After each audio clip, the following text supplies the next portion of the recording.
All right, hello everybody. How's everybody doing? Welcome to A Star Is Born podcast.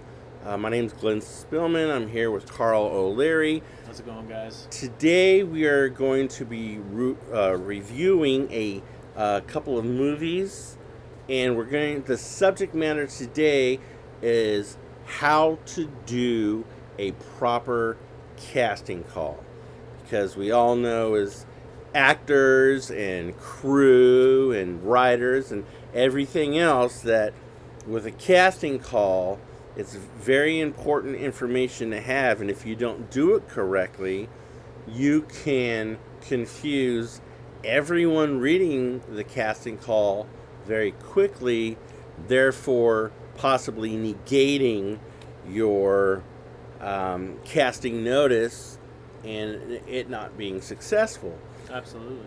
So, with that being said, Carl is going to review, because we do a lot of movie reviews in all of our podcasts. It's kind of one of our little niches, if you will. Not only do we talk about a subject matter, but we like to throw in movie reviews. And sometimes, guys, we don't just review current movies. We'll review anything. I mean, it could be from the 80s. I mean, there's a really cool film that Carl was telling me about yesterday, and it was Abominable. Yeah. And and we were talking about it, and it was 96 that it was made. I thought it was like 2006 or Oh, it something. could be 2006. Yeah. Yeah. But anyways, so we're gonna just do different reviews, and so in some of them may have spoiler alerts in there, but if there are, we will say, hey, spoiler alert, go ahead and fast forward if you want, that kind of thing, or you can just keep listening. But without further ado, Carl, go ahead and start your movie reviews, brother. Okay, thank you very much. So the first one is about the new Superman, James Gunn's Superman. And the second review will be about the new Jurassic Park Rebirth. And I just wanted to go over what I thought and what other people thought and give a little bit of insight. Anyone that wants to actually watch these movies get an idea. So the new Superman, directed by James Gunn, starring David Corenswet, I hope I said that right, is a little different than most Superman movies. He's in his 20s, he's not very experienced as Superman, and he seems a bit unclear about himself. The film has more of a comical approach versus the serious take that you would normally see in the Superman films. And he seems a little bit more confused on what's going on or where he's supposed to go. But he has hope, and I like that. He has this sense of hope that everything's going to be fine. In the end, everything will work its way out. And just to have faith. There seems to be mixed reviews on the new Superman, though. They think there's too many characters in the story. That's what some people believe. They wish there was less characters because they want to focus more on, I guess, maybe just the new Superman and the direction they're going. Some think it's a fresh take on the new side of Superman. Some people just plain hate it. Some people hate the costume, and they feel like the costume is ridiculous looking. They don't like the color palette to it. I think it looks like a giant diaper is one thing I heard, and it doesn't fit his physique, so it looks weird, and the design patterns don't look right, yada yada yada. They just don't like it for that reason. So far the film, though, has made about $594 million globally, whereas The Man of Steel, the 2013 starring Henry Cavill, grossed about $670 million worldwide, and the 1978 Superman starring Christopher Reeve made about $3 million worldwide. So, despite being said about the new Superman, that it's not that great of a film or whatever, one thing for sure is clear: his character will turn heads. It'll be an interesting thrill ride. There's lots of action. There's lots of comedy. I personally really liked it. I thought it was funny. I didn't think I was, when I first saw it, I was like, I don't know. Superman has a weird outfit. kind of looks like an old man's suit diaper or something. I don't know. That's what I felt, but then I started seeing trailers on it. I started to be more confident in it. I thought this could be something special. It's just different. Now, just a comment real quick. I'm Sure. looking at the costume here. Yeah. And my first thing is you can't the logo on the chest, you can't really tell like automatically that is an S, the way that it's designed. Right. You know, and I know that, you know, in a lot of things they want to, you know, be more modern, change things up a little bit. But yeah, I've got a few issues with the costume myself, you know. Yeah. It's definitely a questionable costume. It's not like Henry Cavill's, which was more iconic, and it seemed to be better suited for his physique, which I think people liked. It probably even looked more futuristic, Right? and I think it was more appreciated too. But it's still, it doesn't take away from the movie, is what I feel like, and it's a totally different take and an interesting film. So don't discredit it based on some of the things you're hearing and seeing. I'd say go with no expectations and check it out at least and see if you like it or not. Because I thoroughly enjoyed it. Right. I thought it was good. And I like Superman. I like his stories. And I like him to stick true to his character. It's a little different. Yeah. But go in it with an open mind. That would be my advice. So anyway, it's a bold approach for sure. They definitely went with a bold approach. The character Lex Luthor, the actor who played Lex Luthor, I thought he did a fantastic job playing him. He was very on point with his narcissism and his hate for Superman in general, and how he just cannot stand Superman, and how people love Superman more than him for just being someone that's not of this planet. Nicholas Hoult did a fantastic job playing Lex Luthor, and he deserves a lot of credit. David Crowenswet, I hope to God I'm saying his name right, did a fantastic job playing the new Superman with some vulnerability. I thought he did a great job. And really, if you're not sure about how you feel about going to see Superman, you know what? Don't think anything about it. Just see it. If anything, it's just something that you can say, hey, I saw it, I know what the buzz was about, and then you give your opinion and insight on it. Because it's either good or bad, and then that depends on you, the person.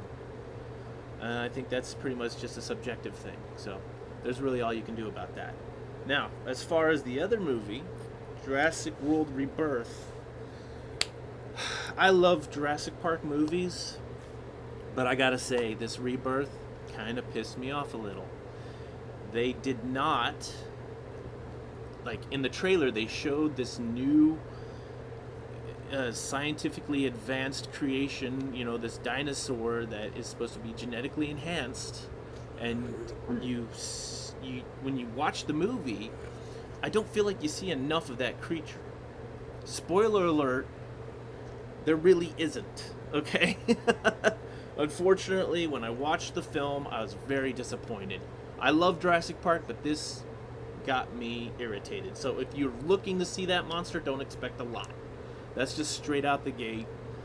Avoid it if that's the case. Now, however, if you want to see a great adventure with lots of cinematic experiences and lots of action and dinosaurs, they still got that. It's still a fantastic movie. That was just my only pet peeve, is the fact that they didn't have the genetically enhanced monster, which I wanted to see, like they did in the first Jurassic World, where they did a fantastic job explaining who that monster was and exactly, where it played a part in the story, and it was fantastic. I thought that's the direction they were going, and it wasn't, so I was disappointed. But other than that, it was still a good film. I still enjoyed it. The acting was good. There was a lot of scenery that you can take from it and go, wow, that was beautiful scenery. I always like the Jurassic World where you're walking around in these crazy landscapes and you see these amazing dinosaurs and everything. That's definitely something worth seeing, and they have that. And they have absolutely insane action sequences with dinosaurs. But as far as anything else, I can't say much because that ruined my experience not seeing the main attraction, the main event, which I was expecting to see more of.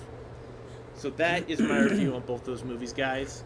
I'm going to hand it over to Glenn and let him take over. And the thing about movie reviews, guys, is kind of like what Carl mentioned, but there's been countless movies that people are like, oh man, that completely sucked. This, that, and the other.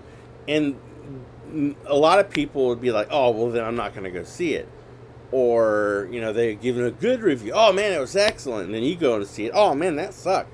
So these are reviews, and I implore everybody that listens to a review from anybody, take the review, listen to it, think about it, but make your own. Go see the movie, make your own decision, and then you can make your own review. But it's just that for sure. I mean, I'm the proponent. Go see, you know, all movies out there just to, you know, but we are the kind of people that we'll go see any movie. You know, we're not just, now our favorite genre is horror for sure, but if there's a movie out there like a Hallmark movie or something, I would still go see that, you know, because as a filmmaker, as an actor, I like to see different genres on how they, one, act and how they chew, you know, storylines and all that kind of stuff. Yeah, so, I like all kinds of different films. Oh, yeah, for sure. It just depends on the story. If it captures me at the story, then I'll pretty much go to any genre. Right. The main thing that we're going to be talking about today is casting call, creating a casting call for those of you filmmakers, writers, producers, all that out there. And then we're going to do another podcast for the actors and talent and behind the scenes people on where to find casting calls and tips for how to do at a casting call as far as what to wear, this and that. So that's a podcast for another day. For this one is how to do a proper casting call, because Carl and I, we, you know, as you guys know, we are in the Sacramento area, and we belong not only to Sacramento-based film Facebook groups, but also a few other ones around. And I have found that 95 to 98% of people that are putting up a casting call here in San Francisco or Sacramento area or even the Nevada border are doing it incorrectly. And when you put up a casting call incorrectly, number one, it frustrates those who are looking at the casting call because they have a litany of questions. And two, we're going to go over here what makes you look professional and what doesn't. But I'm going to, I can give my opinion, which I will, but I want to ask you, Carl, as an actor, what do you personally look for in a casting call? Well, the first most important thing, I think, is the time and location. You want to know when and where so you know if you can do it. Also, you want to know the character you're playing, the brief description of who it is to see if you can even do that character. Because it may not be for you, but you don't know unless you see it. Exactly. You got to know as much detail as they can possibly give you, but those are the biggest ones. You might even think about, okay, well, how much is it going to pay? Not everyone pays, but if that's something you're interested in, they should definitely post that, especially if they are paying. That should be listed. Pretty much all the information that you would need for like a basic job would be what you would need to see for an acting job. Right. What are the prerequisites? And then what's the details? How much, where, when? You know, those kind of things are important. Beyond that, it just depends on what they want to show. But give at least that. Yeah, you have there are basic. What Carl just said, there are basic, because we just had a casting call. The other day, it was like, hey, do you want to be in my movie? Doing this film, and it's going to be shot in September. DM me for more information. That is really not a casting call, and that shows that the person that's putting the listing up is an amateur and can possibly be unprofessional, because first, okay, it's in September, but like Carl said, he wants, and we all want to know the who, what, when, where, how, and why. Okay, when in September? Where's it going to be filmed? All this kind of stuff. So How long is it going to go for? Exactly. Or they might give a list of the characters: Tom, Ben, What's the ethnicity, Alice, if that's important? all of that. And they just list the characters, but they don't list the ethnicity or the age or long hair, short hair, small frame, large 60 frame. to 100. Exactly. That's important. And so what I want to do is I just want to touch a little bit on the difference between a casting call and an audition.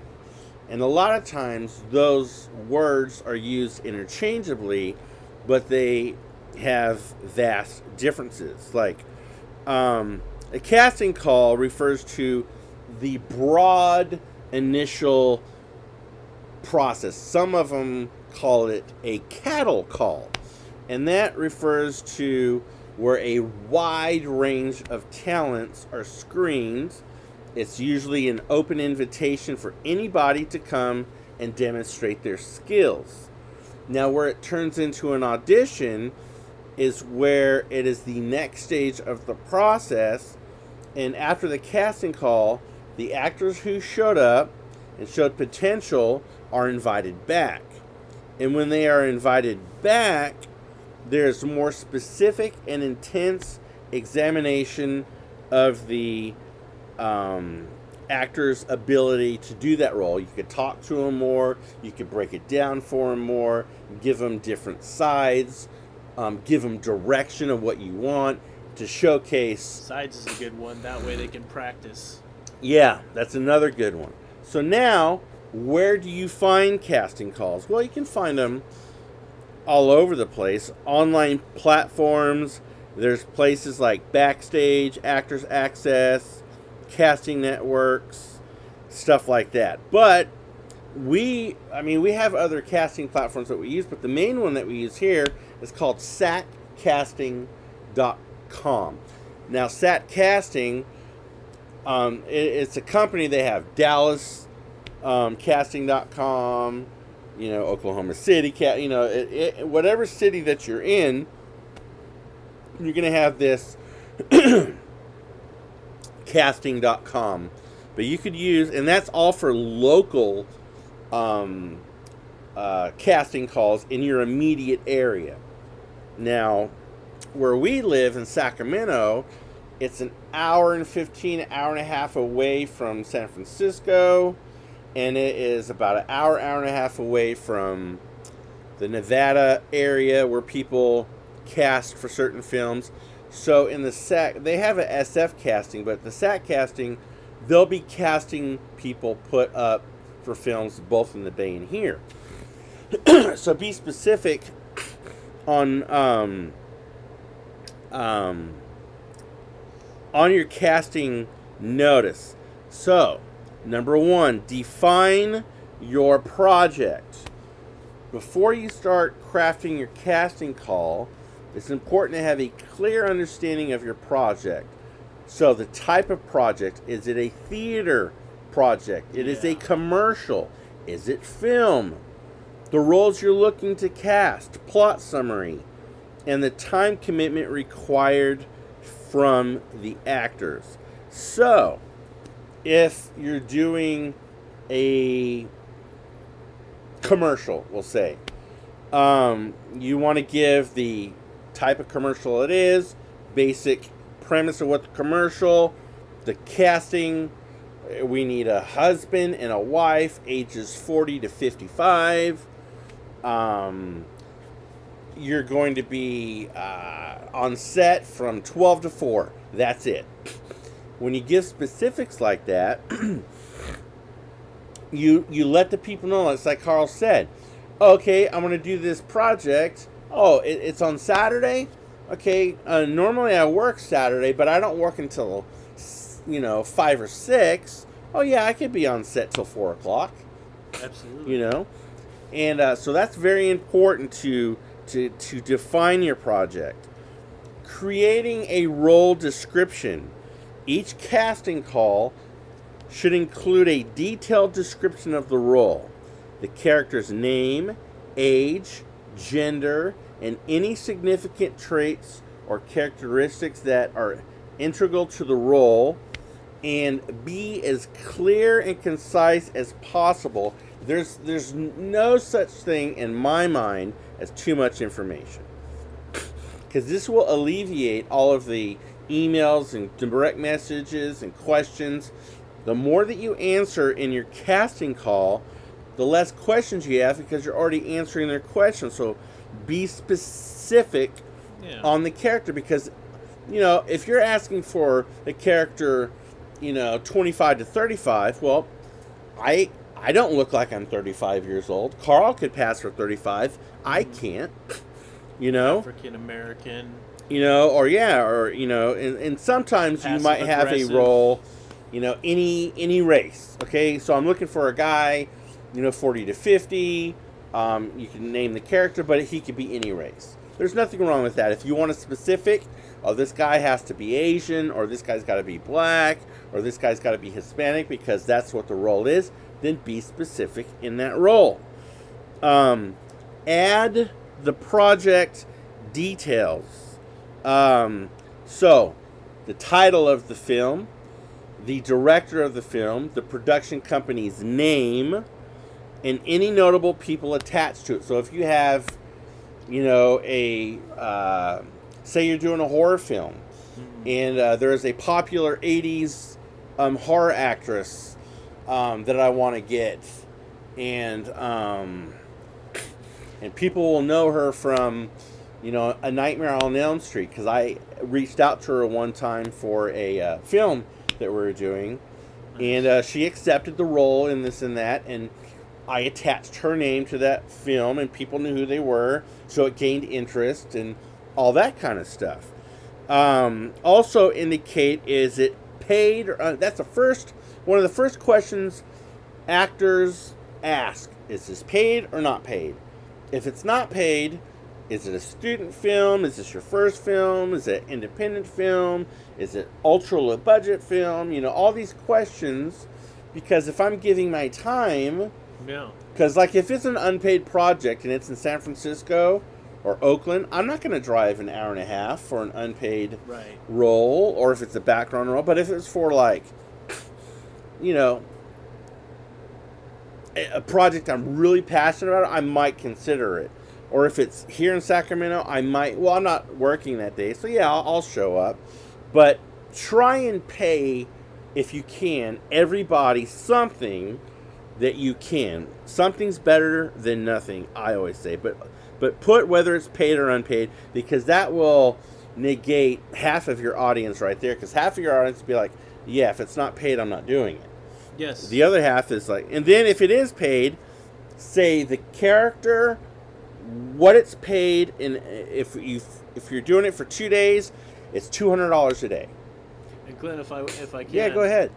Also, if it's a non-paid gig, let them know that there's credit there. There's IMDb credit that they'll get, so they know that at least they'll have something, a record showing that you've done this film, and you can show other people as well. And then maybe if craft services is going to be there, so that you don't have to go get food, you'll be provided for. Those things are good too. Yeah, and give them a copy of the film when it's done. A hard copy of the film when it's done. That's always nice. Is parking paid for? Exactly. Like if it's in downtown Sacramento, there's street parking. There's free parking at 5th and J. Yeah. Give that information to people. Include the audition details.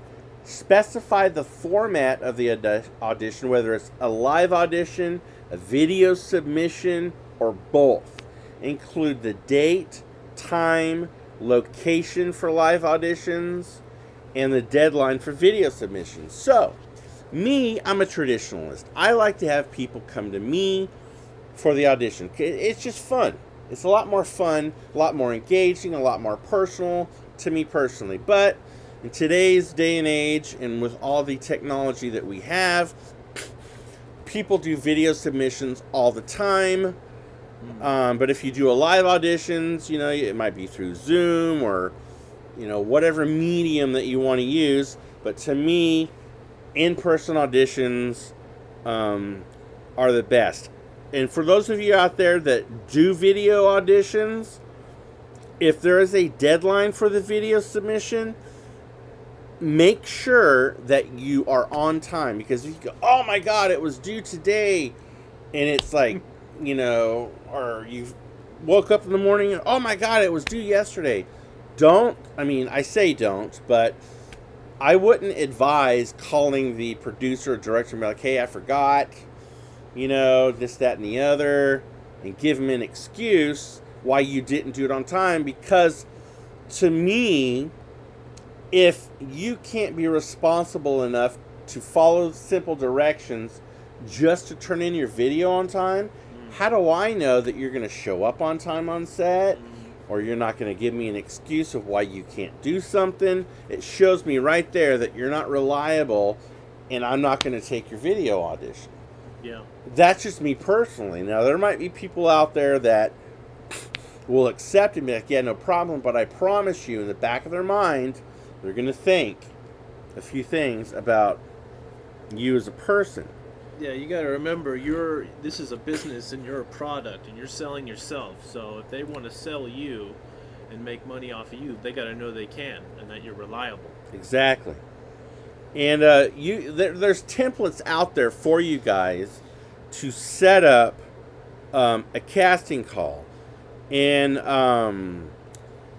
so you should... you don't have to do a template. I mean, you can just type it out. Like if you're on a Facebook group or whatever, you could definitely just type it out. But the casting call, once you created your casting call, spread it far and wide. Post it on casting websites, social media platforms. If you want, you can send it to talent agencies, distribute it through your professional network that you might have. The more visibly your casting call is, the higher the chance of finding the perfect actor for your role. So the key to a successful casting call is providing comprehensive information about the role, project. Will it help attract the right talent to make the casting process smoother and more efficient? So, you just need, and I'm going to reiterate, answer, if you are doing a casting call, think to yourself, what do you want to see in a casting call? Again, the who, the what, the where, the when, the how, and the why. If you answer all of those questions within your casting notice, you will look 100% legit. You will look 100% professional. People looking at that will be like, oh, wow, these guys know what they're doing.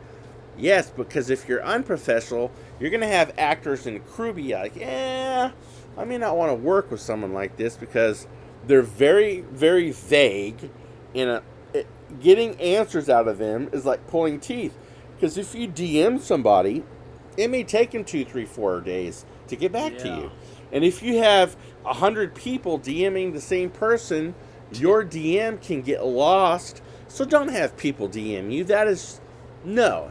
At the very, if you want to put an email in there, absolutely. Hey, if you want additional information, go ahead and email us at whatever your email is. Nothing wrong with that. But don't do a DM. Don't put your... Yeah. I've had people put their phone number on there and be like, text me. You know, this, that, and the other. So, I think that we've covered everything as far as the casting notice. Yeah. Have I forgotten anything that you can think of, Carl? No, I think you covered it pretty well, actually. I can't even think of anything because that was pretty thorough. All right. Well, ladies and gentlemen, this is just another of many different subject matters that we are going to cover. And if there are any questions that you guys have or any subject matters that you would like us to cover, you can go to our Facebook page, A Rising Star Podcast. You can go to our Instagram, A Rising Star Podcast, or you could just email us, A Rising Star Podcast @gmail.com, and we'll answer any questions that you have or do any subject matters that you might want us to cover. So we are your one-stop shop for everything in the entertainment world, whether you're in front of the camera, behind the camera, crew, theater, film, commercials, whatever. So you're listening to A Rising Star Podcast. I'm Glenn. This is Carl. Carl, do you got anything else? No, I think that pretty much covers it, guys. All right. You guys have a wonderful day, and we'll see you next time. Until next time.